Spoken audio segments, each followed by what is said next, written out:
kind of close things up for tonight, we're gonna try to get a feel on who's fighting for these final playoff spots. Yeah, we can do East and West too. Yeah, definitely. I think in the East, I'm looking at it right now, and I think the first six stay in the first six. Yeah, I don't see Indiana or Detroit catching up to Charlotte or Miami. No, But I don't either. And to be fair, as a Pacers fan, I would much rather have Indiana stay where they're at because I think they have a much more favorable matchup with Toronto in the first round than they would with Atlanta or Boston. Yeah, I worry about the Pacers having to go on that side, though. That's a tough side. And Toronto's no slouch. Toronto's no slouch, but Indiana has played them really close and actually beat them pretty bad earlier this season. Yeah, that is true. The one thing I do worry about is this has been an absolute disappointment of a season for both Washington and Chicago, though. Oh, God. More so Chicago. Yeah. But well, actually, quite a few of these teams on this list. I'd say Milwaukee is another one that's been quite disappointing. But none more than Washington and Chicago. Those two teams have been very disappointing in my personal opinion, and many others too. A lot of people agree. I mean, now Chicago is 2.5 games out of the playoff picture right now. Yeah. With about how many games do they have left? They have probably 8, 9. Yeah, they have 9 games left. Yeah, there's plenty of time. Let's be honest. There's plenty of time. There's a couple weeks left of the season, but they're running out of time, and they're running out of. They have a fully healthy team now. They have no more excuses that they don't make the playoffs. Exactly. At this point, unfortunately, I don't really want them to make the playoffs because I want them to shoot for a draft pick. I'd rather see them try to get up a little bit and try to maybe get a lottery pick at one point, But yeah. All right, so the bottom three, there are 3 teams that are competing for that 8th spot. I'd say Detroit, Washington, and Chicago are the teams right now. And Detroit's the team in the 8th seed right now. And then the Pacers are just a tiny little bit above. I still think that stays the same, mainly because Pacers' schedule is a lot favorable for the rest of the year. Well, I bet you if Charlotte does have some trouble, you guys could overtake Charlotte. And if you end up playing Atlanta, that's a tough first round matchup for them, though. But I'd take that over Toronto. Really? Who's gonna guard DeMar DeRozan? That's true. That's the one thing. You don't have a matchup for DeMar DeRozan. They could put Paul on there.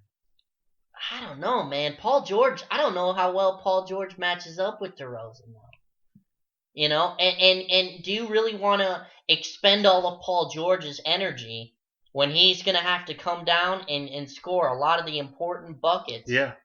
Do you really want him matched up with DeMar DeRozan every single play? Because DeMar DeRozan loves to go into the post.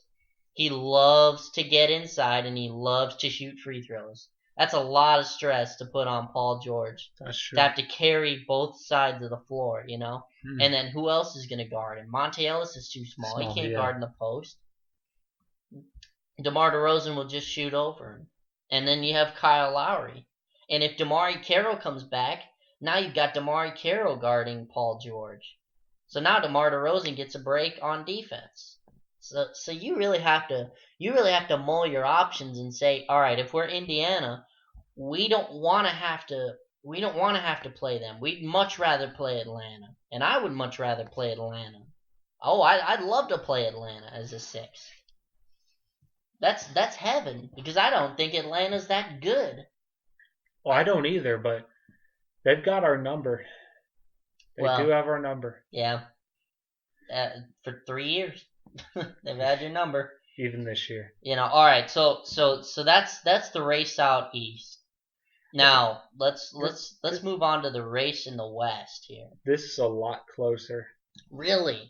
Because I can't believe that. Because you actually do have a team that is tied for Yeah, the eighth spot. Houston has the Houston and tiebreaker. Dallas.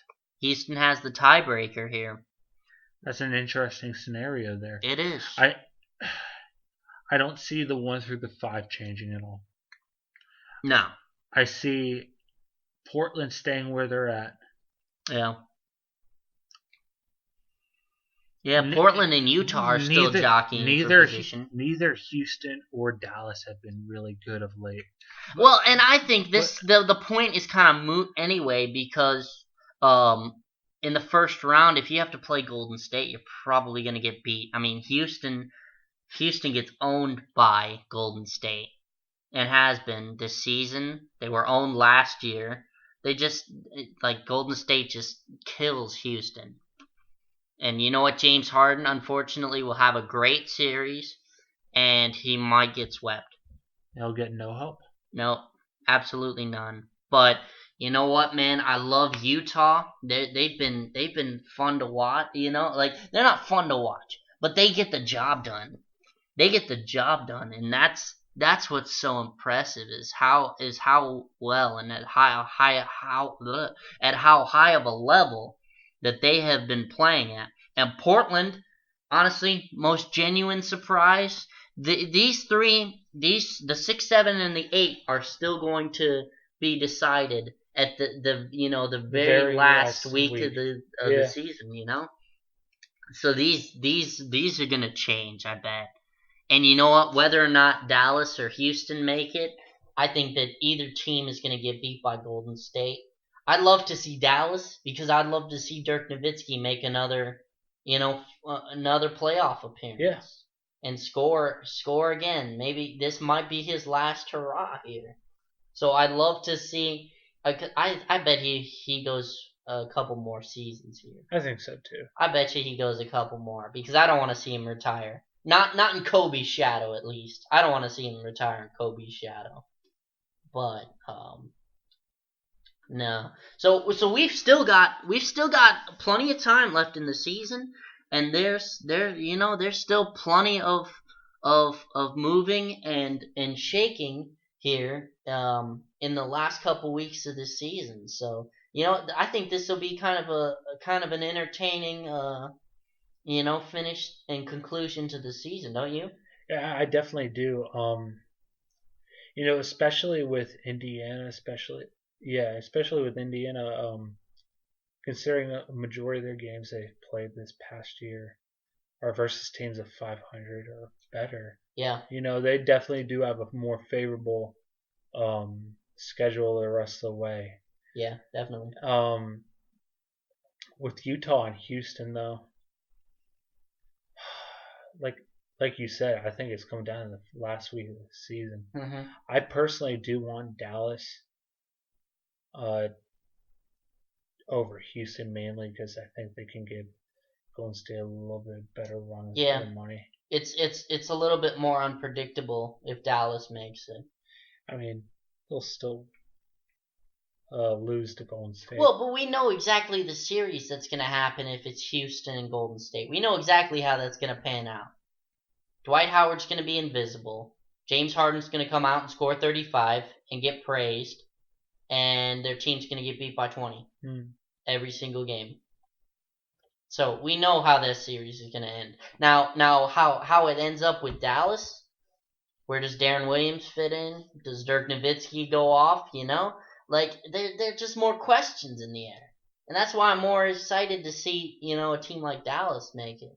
There's just more variables coming in. Oh, yeah, definitely. I'm going to go ahead and predict, I think,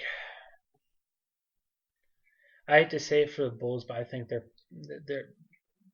playoff hopes are done for the season. I think so. When they lost the game tonight, that was a killer. That was it. I said it to you. I said it to you. I remember saying it to you. I was like, yeah, that was the season. Because if you can't win that game, the game that you should have won in the season to give yourself a chance at the very end, that was the game to do it, and they lost that game. Well, they do have an opportunity to go play the Pacers tomorrow night, actually, on Tuesday, but I think Indiana, if I recall, is 3 games up on them. Yeah. So I mean, there's still plenty of chances, but you know what, the window is closing in, and they're about 6 games away from being eliminated from the playoffs. So Yeah. man, they need to really win out here if they're gonna have a chance to make the playoffs. Both them and Washington need to win out practically. So I mean, it'll be a fun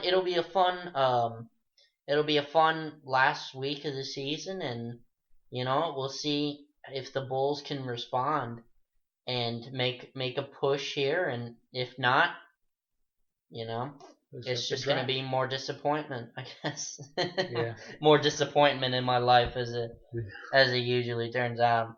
Yeah. I think out west, 1 through 5 stays the same. 6 stays the same. I think 7 stays the same, considering how hot Utah is. But I think Dallas takes over that final spot, though. Yeah. And that's just mainly because I tend to favor better defensive teams, even though neither are really that great. I still want to switch over. Yeah, of course. So, of course. But I think those are good predictions. Yeah. I'd agree. Those are great predictions. And we definitely we'll just have to see how the matchups play out, and definitely. It's the fun part of the season, right? It's definitely getting into the playoffs. Well, all right. I think that's a pretty good stopping point here. So yeah, we definitely had a lot of fun going through this stuff, and the topics were a lot of fun. I think this time they were definitely a lot more fun to some of these stuff. So yeah, and if you guys want to give any feedback, we thank you for listening again. And if you guys want to give any feedback, just go ahead, comment on this page on SoundCloud, and keep on listening, and we'll be back with more. Yeah, thank you guys so much. Yep, have a good one. Good night.